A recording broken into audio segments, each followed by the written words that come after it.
All right, so by popular demand, I'm going to go back to reviewing the Delta Track. I had a few questions in the last couple of years about it. Actually, got more than a few. And I figured, hey, let's do a better version of what I did. So we're going to review the 610 Delta Track again. We're going to do a quick walk around. Under the hood is a Cummins QSX15, 610 horsepower. Tracks, we have the 30-inch camsos. Fuel, it's like 1,500 liters you can get on it. It's 1,750, I think, if you have the duals, because the tank comes down a little lower. We have PTO on it. So we have 6 hydraulic remotes. No ISO bus. We did add the camera. I love the center pull drawbar on this thing. I also love the center pull cable. This also, you can see, has a reversible fan, which is fantastic for not having to keep the rad clear. It blows itself out very regularly. All of the rad lines, radiators, this, that, the other, intercooler, swing out, easy access, battery disconnect.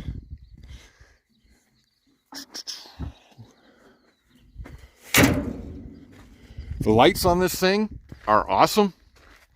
Right here are two of the worst parts that I absolutely hate about this thing. Number one, because you deal with it a lot, is this thing is a real head knocker. They were nice enough to put a sticker on it. But I am on the bottom step. I'm 6'4". If I go to the top step, it will, that's me on the second step, opening the door. And so if you're not paying attention and the wind's coming from wrong direction, you can really get hurt. Problem with the def tank is that it goes into the side and it ends up creating a big bubble and it burps back at you all the time. So you get used to ducking your head when you come in here. So as we go in, buddy seat, yeah, it's fine. A little bit of storage underneath it.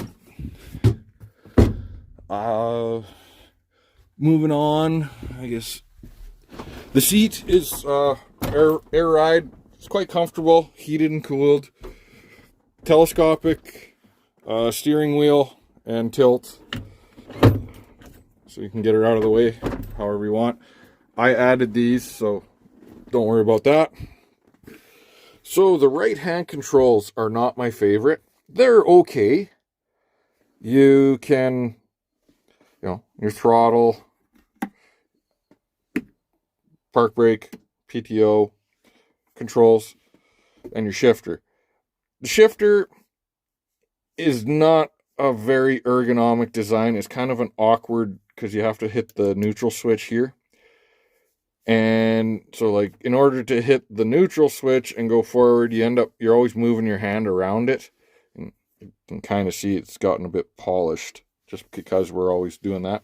I wish it was a different design, more like a T handle, or something where it had a flat display and you could have had another control, or even just something as simple as the auto steer engage button on top of it, just so you're not moving your hands a lot. It seems like we are moving our hands a lot with this. So there's no place where you can assign a function. Like, I can't add, there's no extra switches to add a hydraulic control that I can run without moving my hand around, or GPS. So that's not great. I find it weird that the park brake here, is the same as the PTO. We've never mistakenly used them, but it could easily happen. I feel like the park brake should have been over here, and maybe the PTO be a different switch. Those controls are pretty fine. you're not using them constantly. Usually it's 1 or 2, or, you know, and the auto steer. As far as power in the cab, there's some I've added a USB down here because we usually have a couple of iPads going during seating. One for the climate field view, one for the blockage. This computer does not support onboard GPS, so you have to get an aftermarket GPS. That's a big thing I don't like. I say that I don't like it. I don't mind it because you can kind of pick and choose, but I would like a little... I would like it to be integrated. I don't necessarily need all the features. And this is not an ISO-bus system either. You can get it. I believe they are pre-wired for ISO-bus, but don't quote me on that. You can also get an ISO-bus controller for, say, a Trimble or Raven or whatever you want to put in. This computer in overall has been junk. The cab's really big. It's noisy, but there's lots of glass. You can see a ton of room. Yeah. So that's the cab. It's big. I'm 6'4", and I can put my feet out, and my butt is not at the back of the here. That's me with my butt to the back of the seat, up against. I got a good ways to get to the window. There's lots of room in the cab. We usually carry this tow rope, usually carry a chain, have a toolbox, and typically my lunch kit down there. And there's still lots of room. I'm just going to go and give a real quick and dirty version of what I do and what I don't like and what we've had go wrong. And yeah, we'll try and keep this video nice and short. Engine, haven't really had any issues with it. We had a leaky coolant line just the other day. Minor. We haven't, aside from doing, you know, routine maintenance, we haven't had anything engine related, except for we had a exhaust leak on here, but there was an update, and so it was full warranty. We were good on that. We had the aspirator, it broke. You can see it broke right in there. So I welded an extra bar to keep it from flopping, because that was the problem, is it just vibrates and then it eventually fails. Tracks have been very good. We had one bogie last year that shed a rubber, and they're like $1,200 to replace, so that was a bit of a shock. But other than that, the tracks have been really good. They're just a lot of work to clean at the end of the year. Reversible fan, I absolutely love on this thing because it'll just clean itself right out. We've never had to blow out the rad or anything with this. I hate the def tank. I hate the door. Dad backed into the ladder. Which brings me to my next point. I do wish the ladder was a little more out of the way, but that wouldn't have stopped it from getting backed into.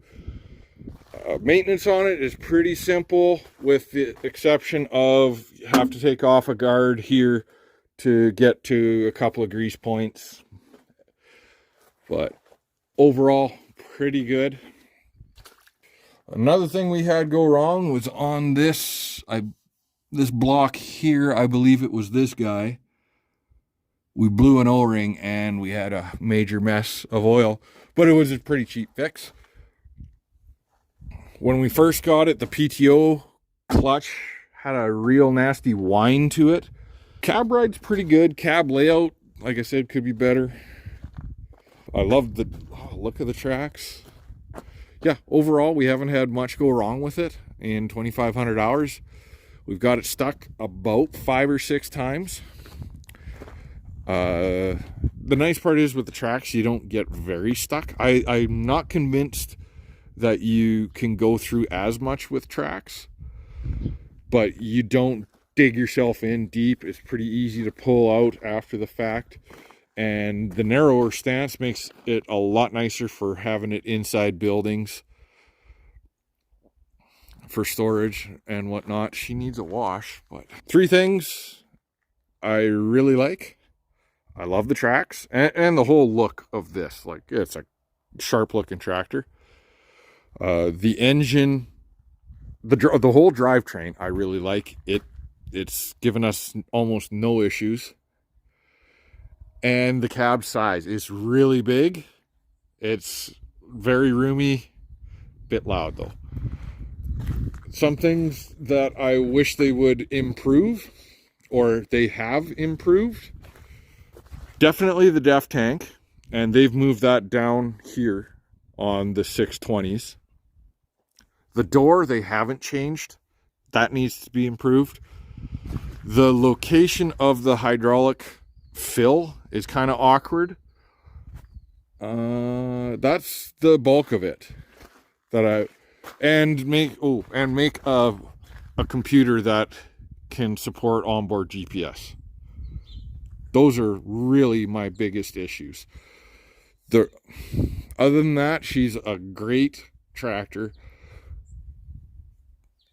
I would guess we will, in the next couple of years, be looking at upgrading this or renewing things that I think we need in the next tractor. There is a ground radar that we did not get optioned on this tractor. We didn't even know it was an option. And so then you could get your slip difference when you're going through mud.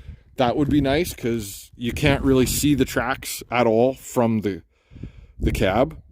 So you don't necessarily know if you're slipping. You know, ISO bus, definitely going to need ISO bus on the next tractor. And definitely keep a PTO on it.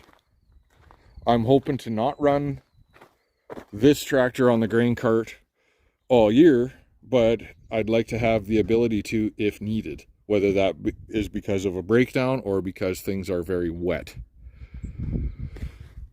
The new ones I do like. I've seen they split the blocks, which is really nice. So that, yeah, I like that they split the remote blocks. We don't have 3-point hitch. We don't need it out here. I'm really hoping by the time we price out a new one, which is not going to be this year, they develop a solution for that computer. Hopefully it's way better. That in my mind is really the weakest point of the whole machine. We'll definitely get ISO bus. I'm not convinced we would need the 36-inch tracks over the 30-inch, because these are 30s. Definitely keep a PTO on it. Doesn't need any more ballast. It's plenty heavy. Thanks again for watching. If you'd like to see the condensed version of this, right here. If you'd like to see the longer, older version, right up here. Thanks again for watching. Quick reminder to like and subscribe.